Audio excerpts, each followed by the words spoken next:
아이들에게 선생님 오늘 자유시간은 어때요? 라는 말 들어보셨나요? 그래서 정말 자유시간을 주면 어떻게 되나요? 아마 해보신 분들은 아실 거예요. 처음엔 아이들이 정말 신나게 시작하죠. 그런데 조금 지나면 선생님 이제 뭐 해요? 또 어떤 아이는 뭐 할지 도저히 모르겠어요 하면서 멍 때리고 가만히 있습니다. 아니 이럴 거면 왜 자유로 하자고 한 거니? 라는 생각이 선생님 머리를 스칩니다. 이게 저의 과거 경험이고요. 이 경험에서 숨겨져 있는 의미를 깨달았습니다.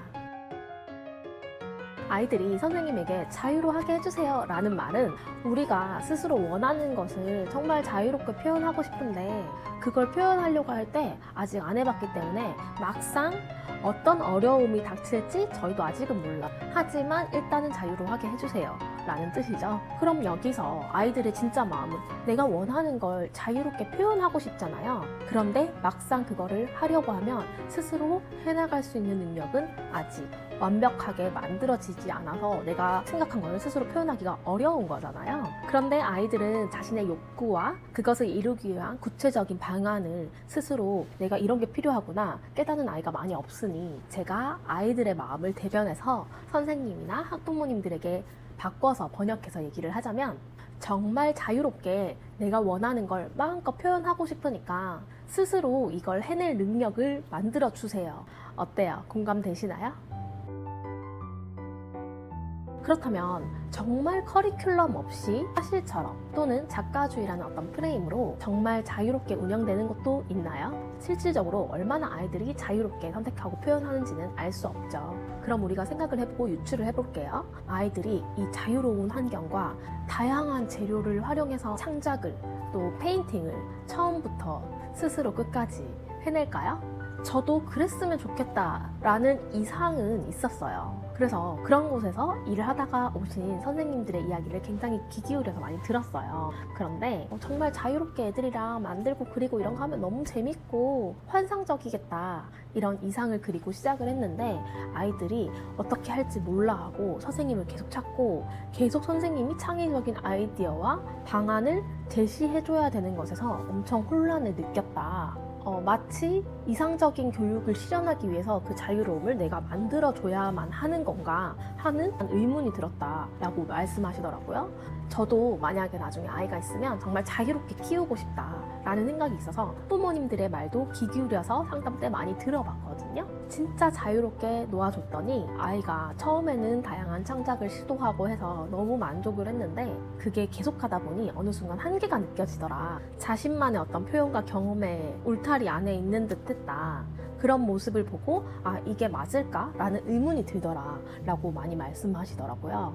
어른들이 아무것도 안 하고 내버려 뒀는데 아이들이 알아서 창의적이게 활동하고 자신의 것을 만들어가는 공간? 그거 얼마나 가능할까요? 근거 없는 이상이죠. 그런 환경에 놓여졌다가 데리고 온 학부모님 말씀으로는 우리 아이 성향은 그게 아닌데 거기서는 다 그냥 자유롭게 해야 되니까 우리 아이가 너무 막막해 하더라고요. 하는 경우가 생기죠.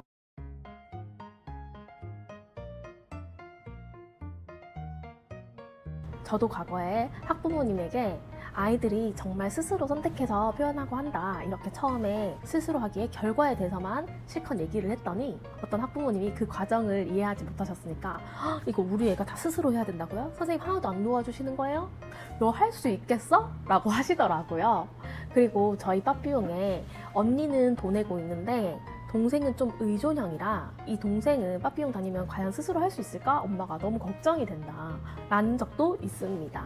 그래서 자유라는 말 안에는 어떤 식으로의 자유라는 다양한 의미가 있을 수 있는데 여기 빠삐용 아이들에게 또는 협회원 커리큘럼에서의 진정한 자유로움은 망망대해에 내던져지는 자유가 아닙니다. 자유라는 것은 스스로 원하는 것을 할 수 있는 힘이 있을 때 진짜 자유로움을 아이들이 즐길 수가 있는 거거든요. 자유는 그냥 풀어주는 게 아니라 아이들에게 스스로 할 수 있는 기초를 만들어주는 것이구나. 그게 바로 우리 원리교육의 시작이었습니다. 일단 첫 번째로는 성향적으로 그냥 자유로워 해봐, 선택해봐 하는 것이 어색하고 막막한 아이들이 있을 수 있어요. 특이한 것도 아니고요. 저는 그런 친구들이 반 정도 된다고 생각해요. 그리고 자유롭게 하라고 하지 않아도 그냥 막 자유로운 친구들도 있잖아요. 그런 친구들에게는 어떤 걸 하라고 해도 그냥 자유롭게 하는 친구들도 있습니다. 그리고 아까 얘기했던 우리 애가 그러면 다 혼자 스스로 해야 돼요? 선생님 하나도 안 도와줘요? 너 할 수 있겠어? 했던 학부모님께는 이렇게 설명을 드렸어요. 아이가 처음부터 100%를 스스로 할 수는 없고요. 혼자서 하는 비율이 요만큼에서 그 다음 요만큼에서 이렇게 단계적으로 점차 늘어날 겁니다. 그렇게 할 수 있게끔 교육을 하고 있습니다. 그렇게 하면서 구체적인 우리의 수업 사례를 예로 들어드렸죠. 그리고 우리 둘째는 엄청 의존형이어가지고 언니처럼 스스로 여기서는 못할 것 같은데 같이 수업 못하겠죠? 어머님이 둘째를 굉장히 아기처럼 느끼고 감싸고 싶으시구나, 그 마음을 받아요. 그리고 아니요, 이 친구도 스스로 할 수 있습니다. 스스로 하게 하는 거를 그냥 던져놓고 스스로 하세요 라고 하는 게 아니라 이 친구가 스스로 해서 자신감을 갖게끔 스스로 선택해보고 싶게끔 하는 그런 장치들이 엄청 있잖아요. 교육적인 커리큘럼들이랑 그런 것들을 거치다 보면은 이 친구도 자연스럽게 스스로 해야 돼 라고 해서가 아니라 아주 자연스럽게 스스로의 작품을 즐길 수 있을 거예요. 그런데 아까 처음에 말씀드렸듯이 엄청 자유로운 친구랑 성향적으로 조금 자유롭게 뭔가 선택하고 자기가 표현하는 게 조금 어색하고 힘든 친구랑 이 성향적으로 굉장히 다른 거기 때문에 이렇게 자유로움을 어색해하는 친구가 갑자기 이 원래부터 자유로운 영혼인 친구들처럼 막 이렇게 될 수 없고 그럴 필요도 없다. 그 성향별로 장단점이 있는 거니까 그것들을 어떻게 더 좋게 키워나가면 될지에 대해서 구체적으로 예를 들어드렸죠. 자, 그래서 제가 깨달았어요. 아이들이 스스로 할 수 있는 것들을 많이 만들어줘야겠구나. 그때부터는 그냥 자유롭게 라는 말 대신에 아이들이 스스로 할 수 있도록 원리를 가르쳐주고 그것을 기반으로 자유롭게 라고 말하게 되었습니다. 저의 원리 수업은요, 핵심 원리를 알려주고 아이들에게 이렇게 해도 되고 저렇게 해도 된다는 걸 알려주는 거예요. 1단계에서는 자유로운 자신의 선택에 익숙치 않은 아이들이 많기 때문에 원리를 알려주고 나서는 이렇게 제가 물어보죠. 이렇게 해도 돼요? 안 돼요? 그러면 처음 온 아이들은 이렇게 얘기해요. 안 돼요. 돼요? 해도 돼요? 그럼 이렇게 하면 돼요? 안 돼요? 왠지 안 될 것처럼 보이는 것들도 또 물어봐요. 그럼 이 원리로 이렇게 해도 돼요? 안 돼요? 안 돼요. 돼요. 돼요. 이렇게 해도 되고 저렇게 해도 되고 저렇게 해도 되고 저렇게 해도 돼요. 가능성을 열어주는 것부터 시작을 하게 돼요. 그리고 여기서 핵심은 뭔가요? 가능성을 열어주는 것, 그것도 중요하지만 이 원리를 알려줘야 되는 거죠. 요리조리 해볼 수 있는 이 원리를, 하나를 알면 열을 알 수 있는 이 원리를 아주 똑똑하게 알려주는 겁니다. 이런 그림 한 장을 아이들이 스스로 완성하려면 필요한 원리 교육이 뭐가 있을까요? 수채화 물감, 포스터 컬러, 아크릴 물감, 고체 물감, 그다음 붓들도 엄청 다양한 모양과 크기의 붓이 있을 거고요.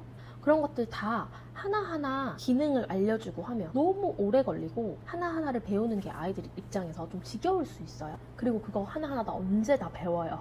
일주일에 미술학원 한두 시간 오는데, 그래서 뭐 훑어서 빨리 알려준다고 쳐서 뭐 하나씩 이렇게 가르쳐주면은 그럼 그 방법밖에 또 모르는 거예요. 그래서 아까 뭐라고 했어요? 하나를 알려주면 여러 가지로 쓸 수 있게 아주 똑똑하게 원리를 알려줘야겠죠? 그리고 여기에 쓰여진 재료만 몇 개예요. 그런데 이 채색 도구 재료 이거 하나하나 알려줘 본다고 생각해 보세요. 만약에 이 색연필을 쓰는 방법을 각을 잡고 알려준다고 해서 그거 하나 딱 알려주면은 아이들은 배운 방법이 그거니까 또 그 방법만 쓰는 친구들이 생긴단 말이죠. 기법 수학 같은 거 하다 보면. 그래서 이 수많은 재료들도 좀 똑똑하게 수성, 유성으로 분류를 해서 너무 지루하지 않게, 너무 오래 걸리지 않게 단계별로 체계적으로 이렇게 정리를 해놓고 아주 똑똑하게 알려줘야겠죠. 이걸 알면 다양한 재료에도 응용하고 써먹을 수 있게. 그리고 이 그림 완성하려면 또 뭐가 필요한가요? 지금 색칠부터 먼저 얘기를 했는데 그리기 필요하잖아요. 그리기 스스로 아이들이 이렇게 하려면 그리기에 사실 반은 자신감이거든요. 내가 할 수 있겠다 싶으면 애들이 하는 거란 말이에요. 그럼 그 자신감 근거 없이 나올까요? 그것도 하나를 알면 열을 알도록 가르치는 원리들이 그래서 있는 거겠죠. 세상의 모든 소재를 다 그려볼 수 없잖아요. 모든 걸 연습으로 다 할 수가 없어요. 시간도 없고 재미도 없어요, 아이들한테. 아이들이 미술학원 뭐 1, 2년 다닐 수도 있는 거고 얼마나 다닐지 모르는데 하나하나 그려보고 하나하나 기법 배워보다가 그냥 끝나면 너무 아쉽잖아요. 근데 저는 아이들이 유치부터 초등학교 1, 2학년 때까지 다닌다고 했을 때도 자신의 생각을 자신의 그림으로 스스로 이렇게 그릴 수 있는 요 정도는 2단계에서 달성하고 갔으면 좋겠거든요. 그런데 이까지 달성을 하면 학부모님도 아이도 재밌어서 더 하고 싶어 하거든요. 자, 그러면 우리 또 채색이랑 그리기에 대해서 얘기했어요. 그뿐인가요? 여기서 이 그림 한 장을 그리기 위해서 사실 우리 미술 선생님들은 잘 아실 거예요. 내가 원하는 공간, 구도에 대해서도 아이들이 좀 알아야 되죠. 구도랑 공간도 이렇게 예시 구도 따라서 뭐 몇 개씩 그려봐야 되나요? 언제까지 그렇게 그려보고 그대로 한번 해보고 이거 얼마나 데이터가 쌓여야 아이들이 진짜 자기가 생각한 거를 스스로 구도를 짜서 그릴 수 있는 건가요? 그러니까 그것도 구도 원리라는 게 있어요. 그래서 구도 원리는 사실 입체랑도 연관이 되는데요. 통합적으로 원리를 알면 아이들이 다양하게 공간을 꾸려나갈 수 있게 알려줘야겠죠. 그런데 지금 채색이랑 드로잉까지 하면 이제 2단계 수업이고요. 구도까지 아이들이 공간을 창작하고 자신이 원하는 대로 표현하려면 3단계는 되어야 하더라고요. 이 이외에도 원리 수업은 채색 원리, 뭐 점선면 이런 자잘한 것부터 시작해서 만들기 원리도 여러 가지 있겠죠. 이런 드로잉 원리랑 사실 연관이 돼요. 계속해서 우리 이런 대화를 나누다 보니까 학부모님께서 미술 가서 자유롭게 하다 와 이런 말이 떠오르는데요. 학부모님은 미술 가면 막 물감칠하고 자유롭게 막 창작하고 이런 이상적인 걸 그리고 계시고 그렇게 아이한테 말씀을 하고 보내시겠죠. 그런데 생각처럼 이런 자유로움이 그냥 단순하게 만들어지지 않는다는 거 이제 아시겠나요? 그리고 아이들의 성향에 따라서 아이가 엄청 자유로운 성향이 아닌데 스스로 막 규칙 세우기 좋아하고 그런 성향인데 미술에 간다 해서 막 자유롭게 할 수 없다는 거예요. 또는 평소에 집에서의 어떤 생활 습관이 엄청 자유로운 분위기가 아니야. 근데 딱 미술 가서 한두 번 오는 미술 학원에서 자유롭게 할 수는 없다는 거예요. 대신 이 미술이라는 분야 안에서 스스로 하는 힘을 길러줘서 자유롭게 표현할 수 있는 가능성은 열어준다. 이게 더 현실적인 목표가 맞다는 겁니다. 아이들이 스스로 수업하는 공간이 있는데요. 이름하여 스스로 스튜디오. 여기서 친구들이 이렇게 날개 움직이는 것 같은 메커니즘이랑 집게처럼 잡히는 그런 메커니즘을 배웠거든요. 그런데 이 스스로 스튜디오에서 이 두 가지를 응용해서 혼자서 이런 걸 만들었더라고요. 이렇게 배운 것을 응용해서 진짜 나만의 것으로 만들어보고 자유롭게 탐구해보는 스스로 스튜디오는 아이들의 표현력과 도전력을 키우는 복습, 예습, 그리고 창작 공간이에요. 선생님 없이 어떻게 수업이 가능하냐고요? 이거는요? 1단계에서 제대로 배우니까 당연히 가능합니다. 우진이가 사탕도 만들었어요. 악당 사탕. 스스로 스튜디오에서는 컨텐츠에서 원리를 알려주고요. 아이들이 선생님 없이 시간 오롯이 자기들끼리 그 자유로운 창작 활동을 하거든요. 그것으로 저는 매일 저의 교육을 테스트도 하고 있고 증명도 하고 있습니다. 여러분, 자유는 가르칠 수 없지만 아이들이 자유로울 수 있는 스스로 하는 힘은 가르칠 수 있습니다. 그걸 할 수 있게 하는 핵심이 바로 원리 교육입니다.